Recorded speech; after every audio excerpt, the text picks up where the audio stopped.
Navediem vám späť ten moment, stojíte pred tým zrkadlom, poviete si, čo všetko ste dosiahli, cítite, že niekde ste zakorenení, niečo viete preukázať a máte to za sebou a vám to predsa nestačí.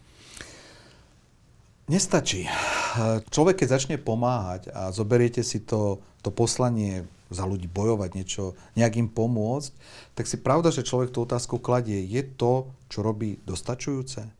Dobrý aniel, tak ako vznikol a čo dosiahol za tie roky, je ako veľmi úspešný projekt. Stal sa najúspešnejšou charitou na Slovensku v počte vyzbieraných peňazí. Získali sme skoro 150 000 darcov, pomohli sme 5500 rodinám a vyzbierali a prerozdelili viac ako 20 miliónov eur. To je super. To sú krásne čísla. Ale keď som začal robiť dobrého aniela, tak som spoznal to, že tá rodina, kde je choré dieťa, nemá peniaze, je veľmi smutné. A je to bolestivé.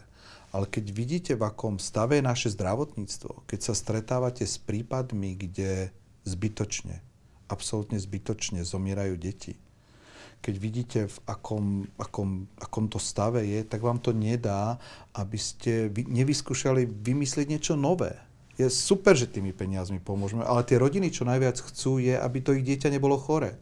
Aby ho ošetrovali najlepší lekári, aby dostalo najlepšie lieky, aby bolo vyšetrené najlepšou diagnostikou. A to my nemáme. Pán Kiska, dobrý aniel sa rozbehol aj vďaka vašim kolegom a najmä preto, lebo ste vy zotrvali pri tom presvedčení, že to skutočne zmysel má. Ale pravda je taká, že po určitom momente sa z dobrého aniela stal aj obrovský záväzok. A je možné ťažšie ho udržať pri živote, ako ho bolo rozbiehať na začiatku. A vy ste práve v tomto štádiu ohlásili svoju prezidentskú kandidatúru.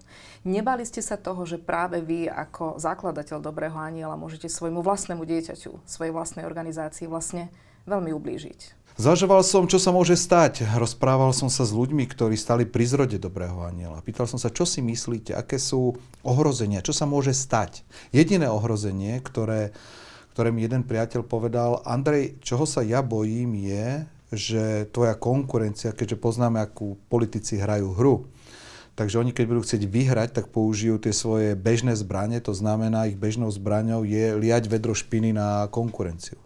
A čoho sa ja jediného bojím, to mi povedal ten môj priateľ, je, že začne sa na teba to vedro špiny liať a keď sa to vedro špiny začne liať, tak potom je tá otázka, či to neublíži tomu dobrému anielovi. Ale keď sme porovnali všetky tie plusy a mínusy, to znamená, že sa bude o dobrom anielovi môcť aj rozprávať, že sa proste sa povie, pretože ľudia často nevidia, kto je za charitou schovaný. Čo je možno niekedy aj lepšie, pán Kiska. Charita je o dôvere. A dôvera sa nebuduje k menu, k značke, ale dôvera sa väčšinou buduje k ľuďom. Keď viete, prečo to robia, čo sú to za ľudia, ako to celé myslia, či tam za tým nie je niečo iné. A keď spoznáte tých ľudí a tým ľuďom uveríte, tak uveríte aj tej charite, ktorú vybudovali. Povedal by som, že tú dôveru získať bolo podstatne jednoduchšie, hoci to vôbec nebolo ľahké, ako je to teraz. Pretože dnes pýtam znova ľudí, občanov, prosím, dôverujte mi, že to robím v tej viere s tou obrovskou chuťou a energiou tomu Slovensku pomôcť občanom tu, ale na druhej strane už tam to, či to dokážem, čo sa stane, keď tí ľudia mi tú dôveru dajú, to sa teraz zaručiť nedá. To sa teraz zaručiť nedá. Kdežto v tom dobrom anielovi to bolo také jednoduché. Vydáte 5 eur a ďalší mesiac sa môžete pozrieť, komu tých 5 eur išlo. Dnes prosím, dajte mi dôveru, ale kedy bude ten výsledok? Čo sa potom stane? Kde, keď tá dôvera, však to sklamanie v politikoch je obrovské, kde, keď zase niekomu uveríme, kde uvidíme ten reálny výsledok? Nepríde zase k tomu sklamaniu, ako došlo mnohokrát predtým. A to je práve problém našej spoločnosti, keď sa aj pozeráme na tú úlohu prezidenta, že my hodnotíme prezidenta podľa toho, akých sme doteraz mali. A my sme nemali aktívnych prezidentov. My sme nemali prezidentov s autoritou.